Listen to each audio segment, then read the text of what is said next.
fé, eu lhe apareci para constituir o servo e testemunha do que você viu a meu respeito e do que lhe mostrarei. Então, depois da luz lá, o Senhor colocando, depois da conversão, o Senhor colocando para ele, coloque-se em pé. Eu quero que você seja testemunho de tudo que você já viu, porque ele já tinha visto um monte de coisa.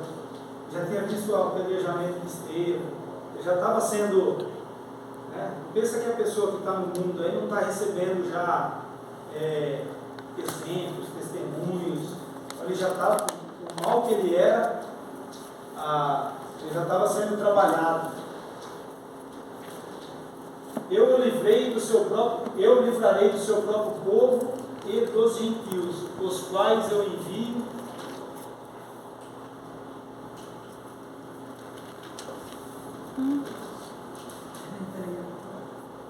Daqui a pouco vai vir os 10. Fala para você.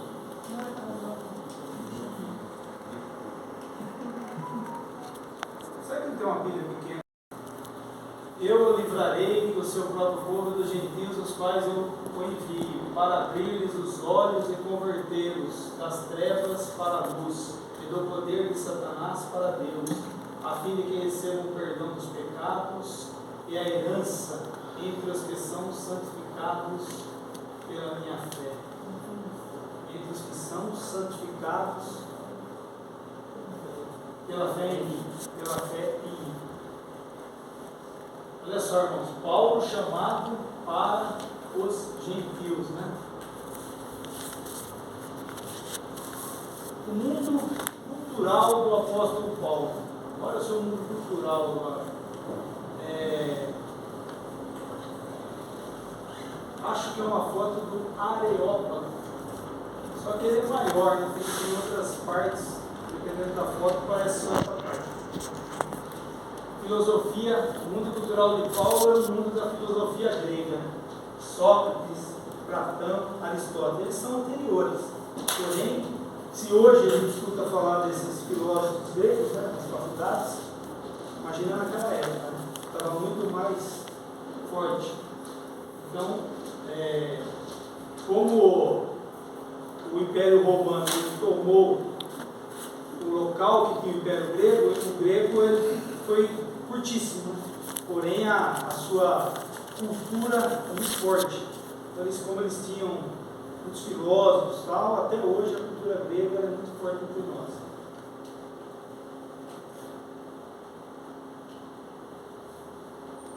A maior influência nesse período, a maior influência é o período helenístico. Né? Esse helenístico vem da Helena de Troia. Né? Os irmãos já assistiram aquele filme lá do Aquiles. Então, essa é uma história do mundo grego, né? Onde tem a guerra de Aquiles, onde tem o irmão do Heitor, que agora me fugiu o nome, e ele raptou Helena, e esse nome vem daí, da Helena de Troia. Porém, foi colocado como período helenístico. Né? Esse período helenístico, embora a gente pense, a cultura grega, assim, na realidade ele é mais fraco culturalmente do que os filósofos gregos. Né? Ele trouxe por uma questão de mais comum. Né? Então, o helenismo, ele coloca mais para o comum, tipo português comum. Então, a cultura grega, ela, embora muitos pensem que o período helenístico é uma coisa forte, não, ele caiu dos filósofos para o mundo helenístico. Ele foi misturando com outras regiões, porque os gregos eles gostavam muito de discutir, de falar, não, então você acredita nisso, você me prova, tal. Então eles gostavam de debates. Então Paulo falava o grego koiné. Olha só, o Império Romano, na sua grande parte, falava grego, porque havia o Império Grego antes, também a questão de cultura. E esse koiné é um grego comum também, é um grego simples. É nesse grego aí que foi traduzido a Bíblia, o grego, tá? Paulo era poliglota, né? Por quê? Ele falava o hebraico da sua cultura por ser judeu, por ter estudado aos pés de Gamaliel. O grego, porque ele morava em Tarso, lá falava o grego, e estava no Império Romano e falava o grego. O aramaico, porque ele conversava com o pessoal da Galileia, e o aramaico, consultando, ele veio da Babilônia, e ali eles falavam o aramaico e os apóstolos falavam o aramaico, né? A maior parte dos apóstolos eram da Galileia, daquele lado da Galileia. E o latim, por o latim começar a competir com o grego por ser o Império Romano.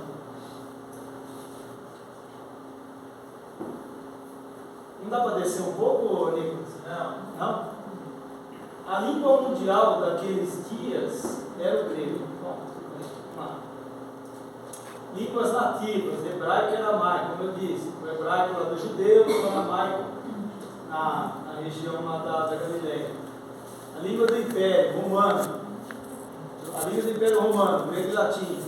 Vamos lá.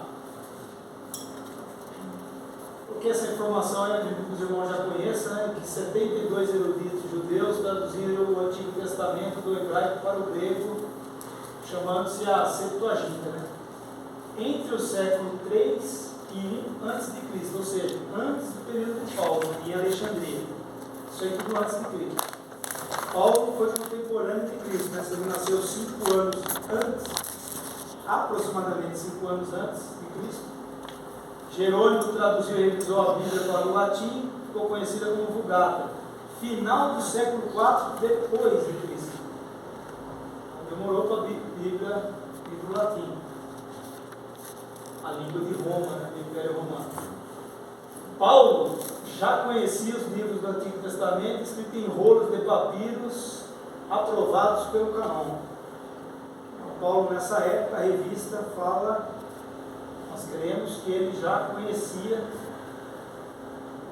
tudo, e todo o Antigo Testamento, lógico que o Novo não, por quê? Porque ele praticamente produziu metade do Novo Testamento.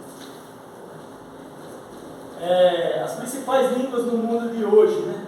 Inglês, francês, espanhol, mandarim. Por que eu coloquei isso aqui? Porque a revista fala, né? Se naquela época o cara falava 4 línguas, e quanto era mais difícil estudar, e o pessoal se esmerava, né? No caso de Paulo, para ir pregar os romanos, para ir. Então a gente, ou quem que nem o pastor Sérgio gosta de ser missionário, né? Então, conhecer uma outra língua é muito interessante para você trabalhar com isso. Oi? Facilita bastante. Né? O Império respeitava a diversidade religiosa. Nessa época, o Império Romano ele facilitava a vida, não era no final, quando chegou a Nero. Não, no começo facilitou muito, porque o Império ele não estava preocupado com a questão de diversidade religiosa. Eles só queriam que respeitasse os deuses deles lá. Mas você podia cultuar o seu Deus. Então, havia, na realidade, estava divindades, eu mudei para entidades, né? Eu vi em um lugar entidades e falei, encaixa melhor. Estava divindades e entidades também. As entidades gregas, né? Para relembrar, Júpiter era tido como pai dos deuses, Marte, deus da guerra, Minerva, deusa da sabedoria e da justiça. Você já ouviu falar no voto de Minerva? Aquele último voto lá, voto de Minerva que decide, voto de justiça. Vem daí esse nome dessa deusa. Entre outros, como Zeus, Eleusis, Dionísio e Atis. Isso só grego, né? Que festa que era? Entidades egípcias, Osíris, Íris, Sarapis, algumas só, não tinha mais. Entidades orientais, Mitras e Asclepio, Deus da cura. Olha, no filme de Paulo você vai ver que esse cara fica orando lá para curar a filha dele um tempão lá. Eu acho que é com esse cara aí, com essa deusa aí. Esse Deus da cura, né? Porque, mas não curou não, quem curou foi o Lucas, né? Paulo nem curou o médico, agora que já resolve. Entidades da Ásia Menor, Diana, Artemis, de Éfeso, Colossos e Corinto. Então por quê? Porque Diana ela era uma deusa ali e na Bíblia vai falar dela na questão de Éfeso, quando o pessoal começa a queimar livros lá tal, começa a desistir de adorar a Diana. Diversidade cultural e religiosa de hoje pode abrir caminhos para o evangelismo inteligente, como nos tempos do apóstolo Paulo. Então, assim, não precisa ficar preocupado que tem um centro de macumba ali, uma igreja de outra religião ali.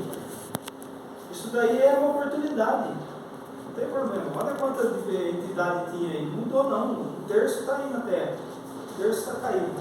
Então, é possível, você não atrapalha. Às vezes, no caso de Paulo com os gregos, até facilitou, né? Tem a passagem do Areópago, né? Daqui a pouco a gente fala. A influência da filosofia grega. Pois mesmo que acho chamados deuses, quer no céu, quer na terra, como de fato há muitos deuses e muitos senhores, para nós, porém, há um único Deus, o Pai, de quem vêm todas as coisas e para quem vivemos, e um só Senhor Jesus Cristo, por meio de que vieram todas as coisas e por meio de quem vivemos. 1 Coríntios 8, 5 e 6. Primeira carta aos Coríntios, influência da filosofia grega, o gnosticismo.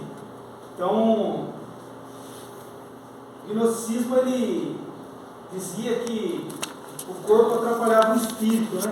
Até o corpo é mal, então você tinha que combater o corpo. Eles fazer orgia, tudo eles achavam que tinha que fazer, porque tinha que acabar com o corpo.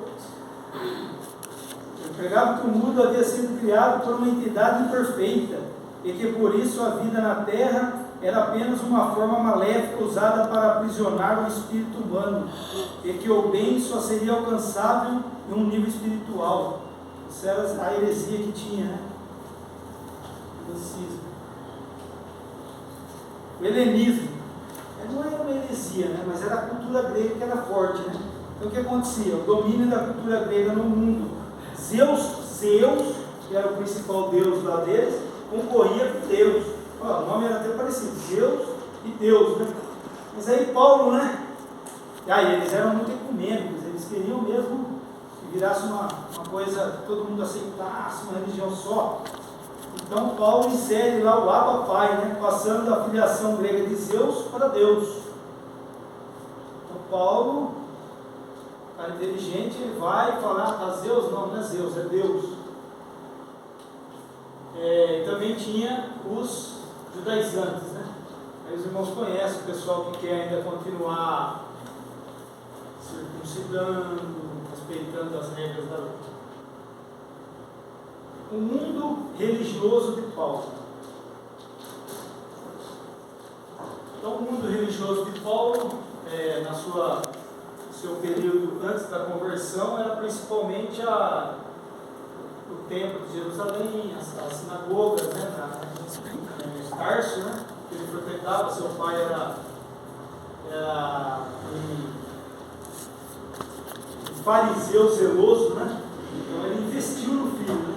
Ele tinha propriedades, por quê? Porque ele fazia tendas, e naquela época fazer tendas era mais ou menos você ser o cara que faz móveis aí, o pessoal usava muito construtor, né? Um construtor. Então a família e a infância,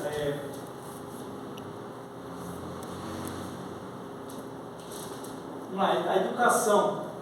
Então, como a gente já disse, né, Paulo, a família e infância foi Saulo de Tarso, o pai dele era fariseu, ele estudou essa primeira infância lá em Tarso. E lá ele, com certeza, a formação inicial dele, se ele frequentou a escola, era o grego. Depois a educação. O pai dele, ele aprendeu a fazer tendas, ele aprendeu o ofício, que ele leva durante aí, vai ser pregado na Bíblia, que Paulo não pregava e não que ele não era abençoado, mas ele tinha o seu ofício. Ele não dependia da sua pregação. Quando ele ia, ele tinha o seu ofício de fazer tenda. Continuando na educação, ele foi para Jerusalém, educado aos pés de Gamaliel. Na juventude, ele virou um perseguidor. Eu estou passando rápido porque cada parte da revista vai tratar desses assuntos. É uma introdução. Na juventude, a juventude vai até próximo aos 30, ele virou perseguidor dos cristãos. Então, nesse período que passa a questão do apedrejamento de Estevão,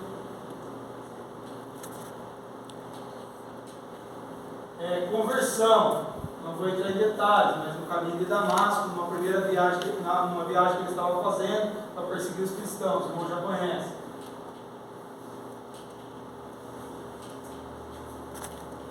Depois da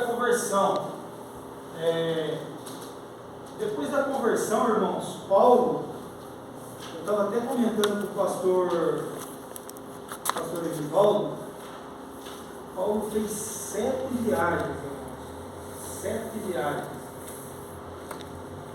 E a gente pensa, né? Paulo fez 3 viagens, o quê? Missionárias. Junto com antes da conversão, né? Do seu lar, de Tarso para Jerusalém, para o estudo com Gamaliel. Depois ele viajou de Jerusalém para Damasco, onde ele foi perseguir os cristãos. Depois Saulo escapa de Damasco, e de Damasco ele viaja para a Arábia, aonde eu disse para os irmãos lá que depois de convertido, depois de tentar pegar Jerusalém, depois de tentar, a princípio ele ficou achando que era o tal, né? Para falar num linguajar simples, né? Então ele foi lá e falou, não, eu tenho muito estudo, né? Eu vou lá e vou arrebentar. O pessoal é tudo da Galileia lá, os outros apóstolos. E nada, ninguém aceitou, os irmãos já sabem, ninguém aceitou. Então o que aconteceu? Ele retorna e vai passar 3 anos no deserto. Ele fala que esse período foi para ficar esses 3 anos, esse período que passou 3 anos com Jesus, assim como os demais apóstolos. Né? Depois ele passa um período, depois ele viaja novamente para Jerusalém, onde ele fica 15 dias com Pedro, passagem rápida. Depois ele volta, de Jerusalém ele é enviado para Cesareia de Tarso. Por quê? Para a primeira viagem dele, não foi já missionário, não, irmão. Primeiro ele foi colocado como auxiliar de Barnabé, vocês não sabem, né?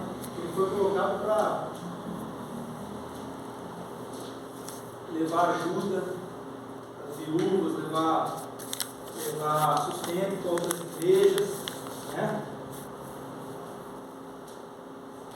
Então eu coloquei ali viagens de preparação. Aí vem as 3 viagens missionárias, vai ter uma lição só disso. Detalhes. Viagem a Roma, aí onde está chegando no filme, onde ele fica preso em Roma, onde ele escreve a maior parte das suas cartas, grande parte das suas cartas. Paulo se identifica como judeu, então falar. Na festa do Pentecostes, insuflaram a multidão contra ele. Levado ao sinédrio, ao se defender, inicialmente falou a multidão em aramaico, quando todos esperavam que falasse em grego. O que ele fez? Ele quis demonstrar que ele era dali, né? Que ele era um judeu. Sou judeu nascido em Tarso da Cilícia, mas criado nesta cidade. Fui instruído rigorosamente por Gamaliel, na lei de nossos antepassados, sendo tão zeloso por Deus quanto qualquer de vocês hoje. Atos 22, 3. Aqui ele está lá no discurso dele também, quando ele foi levado à sinagoga. Paulo foi criado dentro da fé judaica. São tópicos da revista isso aí, tá? Seu pai, fariseu, atuante em Tarso, investiu no seu futuro. Até acabei adiantando isso daí. Vamos lá. Circuncidado ao 8º dia de vida, pertencente ao povo de Israel, à tribo de Benjamim, verdadeiro hebreu, quanto à lei, fariseu, quanto ao zelo, perseguidor da igreja, quanto à justiça que há na lei, irrepreensível. Filipenses 3, de 5 a 6. No judaísmo, eu superava a maioria dos judeus da minha idade, e era extremamente zeloso das tradições dos meus antepassados. Gálatas 1,14. Aqui aumenta, né? Porque lá estava tudo certinho, você joga aqui, configuração, né, Daniel? O mundo, palco da mensagem de Paulo. Na igreja de Antioquia havia professores e mestres: Barnabé, Simeão, chamado Níger, Lúcio de Cirene, Manaém, que fora criado com Herodes, o tetrarca, e Saulo. Olha só, quando que vem Saulo lá, né? Enquanto adorava o Senhor e jejuava, disse o Espírito Santo: separe-me Barnabé e Saulo para a obra que eu os tenho chamado. Assim, depois de jejuar e orar, puseram-lhe as mãos e os enviaram. Aqui eles vão ser enviados para a primeira viagem missionária, e ainda Saulo era um auxiliar de Barnabé. Aí eu coloquei três coisas aqui que são várias passagens, né? Mas só para chamar a atenção: a conversão do procônsul, que foi na primeira viagem, Atos 13:12, em Pafos, né? Na primeira viagem, o que aconteceu lá? Ali ele começou a tomar frente, né? Porque estava o Elimas lá, o mágico que tinha na ilha lá, e achei que servo do procônsul lá, e estava atrapalhando e falando que não era nada daquela pregação. Aí quando ele repreende, né? E toma frente até de Barnabé na questão, e dali para frente a Bíblia, a gente não sabe se foi logo ali, né, doutor? Mas a Bíblia começa a colocar Paulo na frente. Tem a questão do nome, né? Vamos lá, Paulo, Saulo, né? Não foi na conversão, irmãos. A Bíblia continua chamando ele de Saulo, só que ele vai pregar os gentios, os romanos, e Paulo é o nome romano dele. Então, conforme aonde ele ia pregar, era mais adequado usar Paulo. Por isso que é a questão de usar Paulo. Aí na segunda viagem, só uma situação, na Areópago, de Atos 17, 16 a 33, em Atenas, né? Isso já na segunda viagem missionária.